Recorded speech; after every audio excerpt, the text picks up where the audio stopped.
Hey, Coach Kyle here, and I want to talk really quickly about how courses are measured and how you should time your races. First off, let's go with how courses are measured.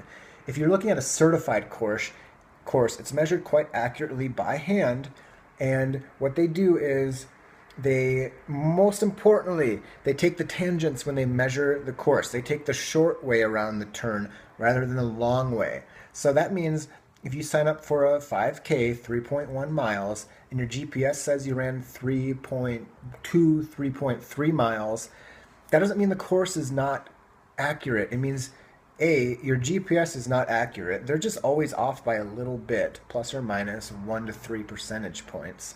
And you probably didn't take the tangents.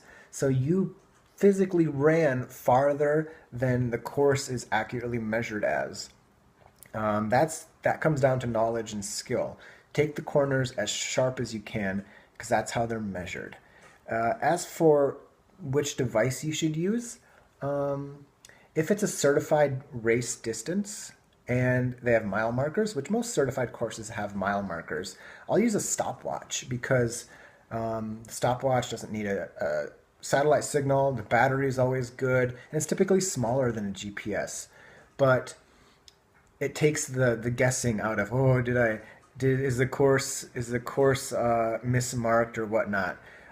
You hit lap at every mile marker 13 times, and that's your half marathon time. I did a 5K last Sunday, and it wasn't a certified course.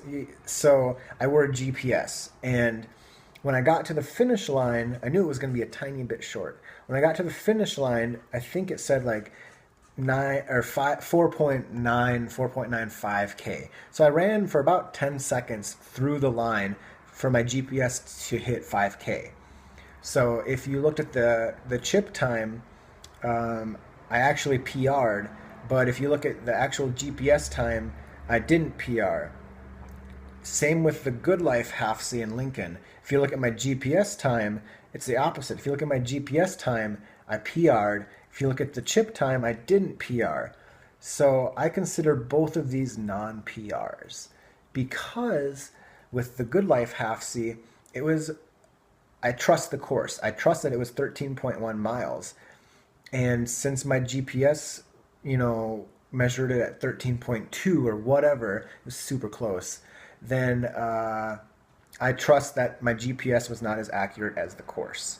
But with this 5K, it was kind of just a local little event, and it definitely wasn't certified. It was very close to being 5K, but it wasn't quite what my GPS said. In that case, I'm gonna trust the GPS. I'm not going to trust the course markers, even though it was really close, 10 seconds. But I'm going to go with the GPS for the 5K, and I'm going to go with the course for the half marathon. And you just gotta make a decision on what you're going to go with. But overall, in the grand scheme of things, it doesn't really matter. You ran as fast as you ran. And I look at it as just more motivation to run faster next time. So yeah, that's how I look at it. Is if it's a trustworthy measured distance, I will go with the chip time because I take the tangents. And if it's maybe not such a trustworthy distance, maybe they just measured it, on a bike or something with the GPS, then I'm going to go with my GPS time.